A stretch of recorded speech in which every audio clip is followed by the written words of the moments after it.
எப்போது நஷ்டம் வரும்? இப்போ பார்த்தீங்கன்னா, ஒருத்தருக்கும் பார்த்தீங்கன்னா, ஒரு காலகட்டத்தில வந்து ஒரு நஷ்டத்தை வருது. இப்போ நீங்க ஒரு இளைய பருவத்தினரா இருக்கிறீங்க. ஒரு 20 வயசு, 25 வயசா இருந்தா என்ன நஷ்டம் வரும்?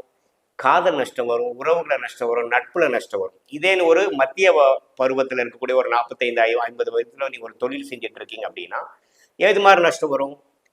கடன் படுதல், வருமான இழக்குதல், ஒரு சொத்து இழக்குதல், இப்போ பண நஷ்டங்கள் அடையுது, அது மாதிரி விஷயங்கள் வரும். ஸோ இது மாதிரி நஷ்டம் எப்போ கிடைக்குது பார்த்தீங்கன்னா, ஒருத்தரோட ஜாதகத்தில் 6, 8ஆம் இடம் வந்து அசுபமான பார்த்தீங்கன்னா சனி, செவ்வாய், ராகு கேதுனால பாதிக்கப்பட்டு அந்த 6ஆம் வீட்டு அதிபதி தசையோ 8ஆம் வீட்டு அதிபதி தசையோ வரும்பொழுது நீங்கள் வந்து நஷ்டப்படுவீர்கள். அந்த வயசுக்கேற்ற நஷ்டங்கள் நீங்கள் படுவீங்க. இதே பார்த்தீங்கன்னா ஒரு 60, 65 வயசுக்கு மேல 6ஆம் வீட்டு அதிபதி 8ஆம் வீட்டு அதிபதி தசைகள் வரும் பொழுது நமக்கு உடல் கோளாறு, உடல் பிரச்சனைகள், ஹெல்த் நஷ்டமாகும்.